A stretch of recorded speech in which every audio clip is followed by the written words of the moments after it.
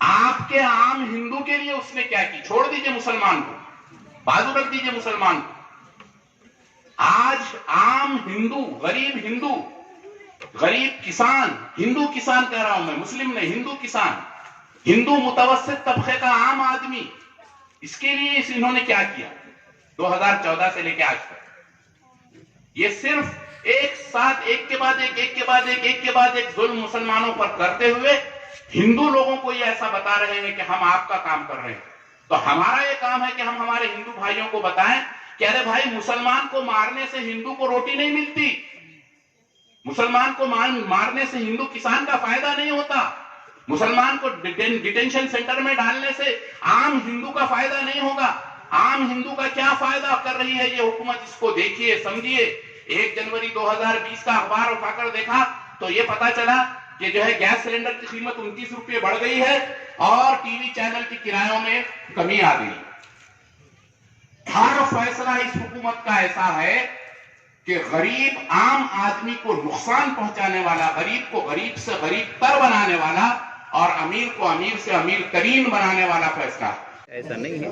پورا ملک جو ہے ہمارے ہندو بھائی، عیسائی بھائی، دلت بھائی اور اسی طرح جو ہے تو سکھ بھائی تمام کے تمام سراپا احتجاج بنے ہوئے ہیں. اور اگر آپ کو اس کی مثال دیکھنا ہے تو آپ شاہین باغ میں جا کر دیکھیے. ایک طرف قرآن مجید کی لوگ تلاوت کر رہے ہیں، دوسری طرف جو ہے عیسائی بھائی اپنے جو ہے بائبل کی تلاوت کر رہے ہیں، تیسری طرف ہمارے جو ہے سکھ برادری جو ہے وہ جو ہے ان کی اپنی کتاب پڑھ رہے ہیں. اس کے علاوہ جتنے لوگ ہیں وہاں جو ہے پوجا بھی ہو رہی ہے اور وہ اپنے اپنے مقامات کے اوپر شاہین باغ میں بیٹھے ہوئے ہیں اور تمام کے تمام مذاہب کے لوگ جو ہیں وہاں پر جو ہے احتجاج کرنے میں شامل ہیں. اس کا یہ مطلب نہیں ہے کہ دوسری طرف جو ہے تو صرف جو ہے مسلمان احتجاج کر رہے ہیں. مسلمان اس وقت میں پورا کا پورا طبقہ جو ہمارے دلت ہے، SC ST OBC سماج کے تمام لوگ اٹھے ہوئے ہیں. ہاں کہیں جو ہے الگ الگ علاقوں کے اندر جو ہے کسی جگہ کے اوپر مسلمانوں کی اکثریت ہے. مسلمانوں کی اکثریت جو ہے شروع میں رہی ہے. آزادی کی تاریخ پہ اگر آپ دیکھیں گے تو شروع میں مسلمانوں ہی نے جو ہے اس آزادی کی تحریک کو چھیڑا تھا. لیکن جس وقت میں جو ہے آزادی کا معاملہ جب ہمارے برادران وطن نے جو ہے اس کو اپنی کمی محسوس کی کہ ہم جو ہے اس میں شامل ہونا چاہتے، جب انہوں نے شامل ہو گئے تو آخر میں جو ہے اس ملک سے جو ہے ان گورے جو ہے انگریزوں کو بھاگنا پڑا. تو آج بھی ہمیں امید ہے ہمارے برادران وطن سے، ہمارے ہندو بھائیوں سے جو ہے ضرور شامل ہوں گے اور ملک کے دیگر کئی حصوں میں جو شامل ہو رہے ہیں. اور خود ناندیڑ کے اندر جو ہے ہمارا جو ناندیڑ کی آواز جو ہے ہم نے شاہین باغ کے طرز پر جو ہے جس کا انعقاد کیا ہے، اس کے اندر بھی ہم دیکھ رہے ہیں کہ کئی ہمارے جو ہے ہندو بھائی آ کر بیٹھ رہے ہیں اور کئی ہمارے دلت بھائی آ کر بیٹھ رہے ہیں، مراٹھا سماج کے لوگ آ کر بیٹھ رہے ہیں. آج خود جو ہے آج ہمارے ناندیڑ کے اندر جو ہے ہمارے ہندو آہانی کے کئی لوگ آ کر بیٹھے اور انہوں نے شرکت کی اس کے اندر اور انہوں نے کہا کہ ہمارے پورے سماج آپ کے ساتھ ہے. اس کا مطلب یہ ہے کہ وہ لوگ نہیں آ رہے، سب آ رہے ہیں اس کے اندر، سب شامل ہیں. ایک آخری سوال، مہاراج سے نریندر مودی کو کسی بھی صورت میں جو ہے شیواجی مہاراج جی کا جو معاملہ تھا اور نریندر مودی صاحب کا جو معاملہ ہے وہ بالکل زمین آسمان کا فرق ہے دونوں کے اندر. شیواجی مہاراج جو ہے ان کے دائیں میں اور بائیں میں سب جگہ پر مسلمان تھے. ان کے جو ہے تو سپہ سالار جو ہے مسلمان رہے ہیں. یہاں جو ہے ان کی راجنیتی مسلمانوں کے خلاف نہیں رہی ہے.